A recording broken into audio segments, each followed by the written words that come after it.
Nagaveni Rajappa YouTube channel ನೋಡ್ಕೊಂಡು 18 ಮೆಟ್ಲು ಕರ್ಪೂಸ್ವಾಮಿ ಮಾರತಳ್ಳಿಯಲ್ಲಿ ಇರೋ ಅಂತದ್ದು ದೇವಸ್ಥಾನಕ್ಕೆ ಇವರು ನನ್ನ ಸಬ್ಸ್ಕ್ರೈಬರು ಪ್ಲಸ್ ನನ್ನ ಚಾನೆಲ್ ಅಲ್ಲಿ ವಿಡಿಯೋ ನೋಡ್ಕೊಂಡು ಅವ್ರಿಗೆ ಕಷ್ಟ ಇತ್ತಂತೆ.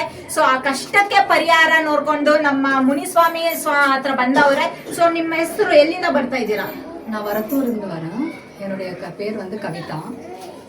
என் தங்கச்சிக்கு கல்யாணத்துக்காக வந்துடணும். 5 இயர்ஸாக ட்ரை பண்ணிட்டு இருக்கோம், கல்யாணம் எங்கேயும் செட் ஆகலை. ஸோ யூடியூப்பில் இந்த அக்கா வீடியோ பார்த்துட்டு நான் இங்கே வந்ததுக்கப்புறம்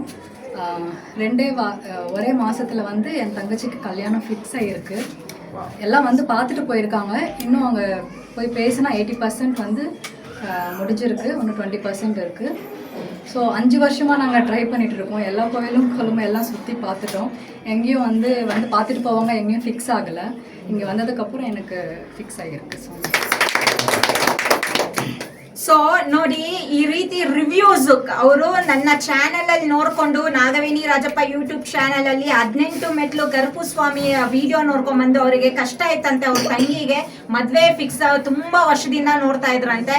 ಸೊ ನನ್ನ ಚಾನೆಲ್ ಅಲ್ಲಿ ವಿಡಿಯೋ ನೋಡ್ಕೊಂಡು ಅವ್ರ ಅಡ್ರೆಸ್ ಕೇಳ್ಕೊಂಡು ಇಲ್ಲಿ ಬಂದು ಅವ್ರಿಗೆ ಇವಾಗ ಅವ್ರ ಲ್ಯಾಂಗ್ವೇಜ್ ಪ್ರಾಬ್ಲಮ್ ಇದೆ, ತಮಿಳಲ್ಲಿ ಹೇಳಿದ್ರು, ನಾನು ಕನ್ನಡದಲ್ಲಿ ಟ್ರಾನ್ಸ್ಲೇಟ್ ಮಾಡ್ತಾ ಇದ್ದೀನಿ. ಸೊ ಅವ್ರ ಸಿಸ್ಟರ್ಗೆ ಮದ್ವೆ ಪ್ರಾಬ್ಲಮ್ ಇದ್ದಿದ್ದರಿಂದ ಇಲ್ಲಿ ಬಂದ ಮೇಲೆ ಒಂದೇ ತಿಂಗಳಲ್ಲಿ ಫಿಕ್ಸ್ ಆಯ್ತಂತೆ.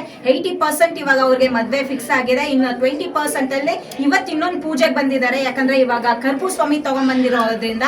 ಸೊ ಈ ರೀತಿ ತುಂಬಾ ಜನಕ್ಕೆ ಒಳ್ಳೇದಾಗಿದೆ. ಹಾಗಾದ್ರೆ ನಿಮ್ಗೂ ಕಷ್ಟ ಇದೆಯಾ? ಟೆನ್ಷನ್ ತಗೊಳ್ಬೇಡಿ, ಬೇಗ ಬನ್ನಿ. ಕರ್ಪೂಸ್ವಾಮಿ ಅವರಿದ್ದಾರೆ ಇಲ್ಲಿ. ಸ್ವಾಮಿ ನೋಡಿ, ಅವ್ರಿಗೆಲ್ಲ ನೀವು ಸಹಾಯ ಮಾಡ್ಬೇಕು, ಆಯ್ತಾ? ಸೊ ಬನ್ನಿ, ಕರ್ಪೂಸ್ವಾಮಿ ಅವರಿದ್ದಾರೆ, ಎಲ್ರಿಗೂ ಸಹಾಯ ಆಗುತ್ತೆ, ಪರಿಹಾರ ಆಗುತ್ತೆ. Thank you.